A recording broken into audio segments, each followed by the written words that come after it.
Let's first of all define what a trade network is.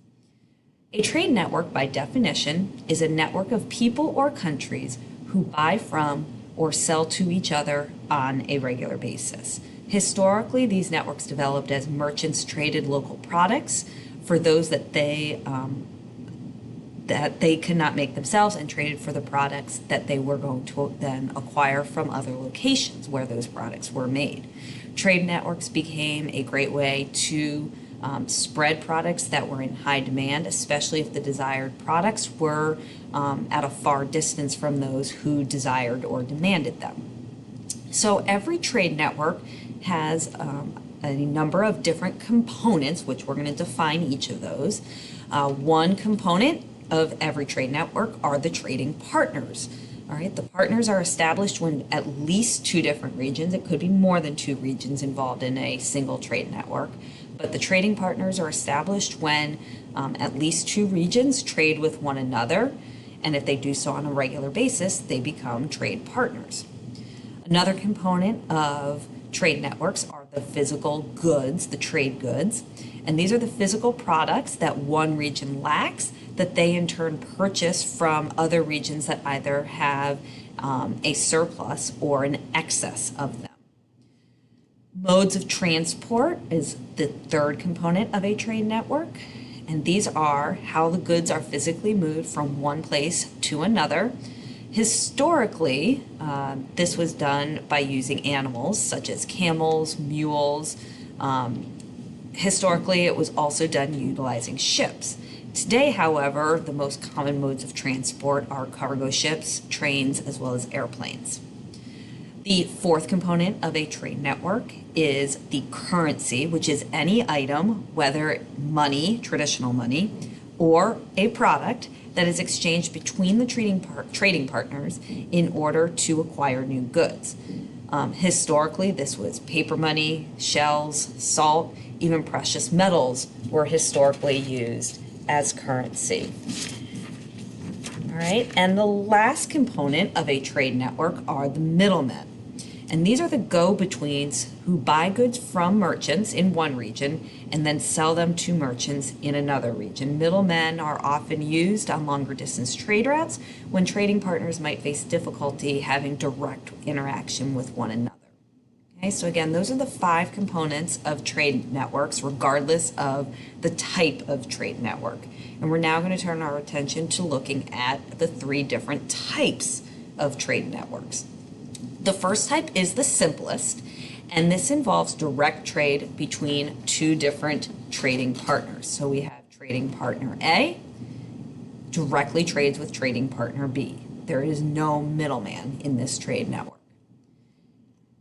The second type of trade network adds the middleman here in the middle between trading partner A and trading partner B.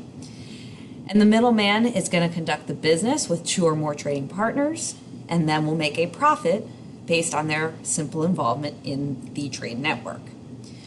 The third type of trade network, okay, has a trading partner that's going to then trade with multiple partners. So for example, we have trading partner A here, and they trade both with trading partner B as well as with trading partner C. And you can see by the arrows here that it is a two-way relationship. So trading partner A might sell goods to trading partner B, and at the same time, trading partner B might sell goods to trading partner A. Okay. Oftentimes, a trade network is going to have multiple trading partners in order to acquire certain goods from certain parts of the world and then other goods from other parts of the world. So now that we've defined what a trade network is and discussed its overall importance, we're now going to turn our attention to examples of trade networks throughout history, especially those that existed prior to 1500 CE.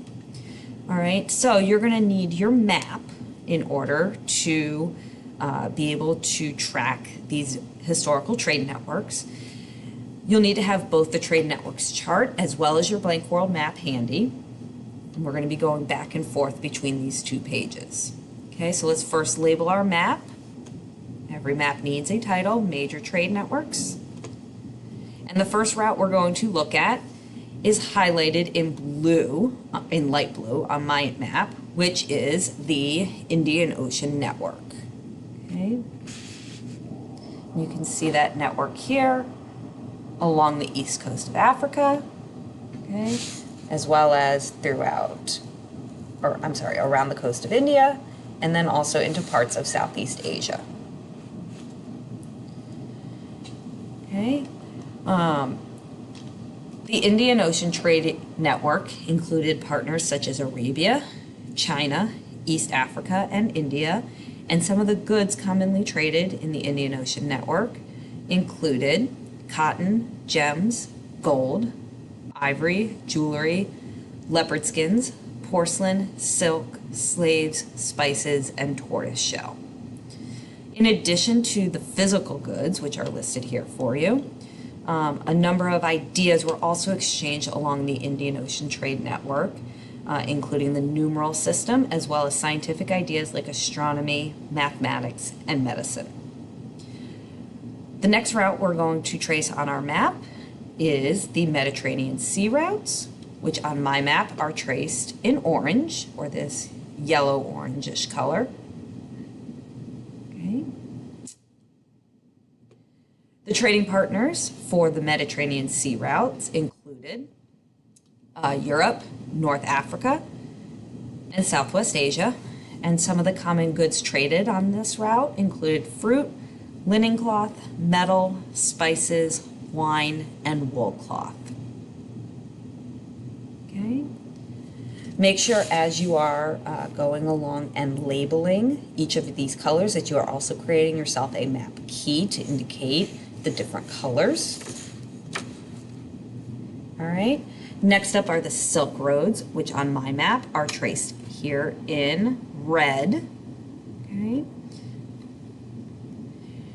And the Silk Roads connected Asia to the Mediterranean basin, included trading partners such as Central Asia, China, Europe, India, and Persia. And some of the goods traded on this route included compasses, gems, gold, paper, porcelain, precious woods, silk, silver, spices, and wool cloth. The next trade route we are going to trace on our map are the Trans-Saharan routes, which on my map are traced in green going through northern Africa.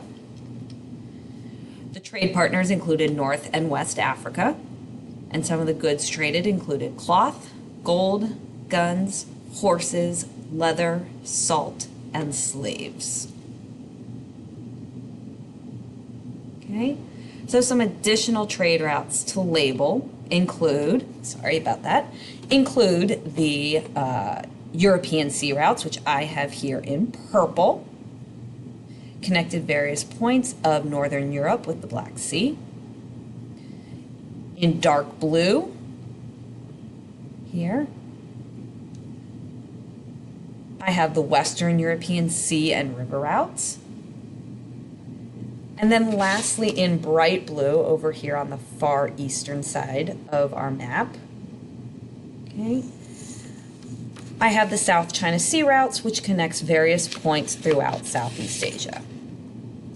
All right, so those are the major trade routes that existed in the world up to 1500 CE.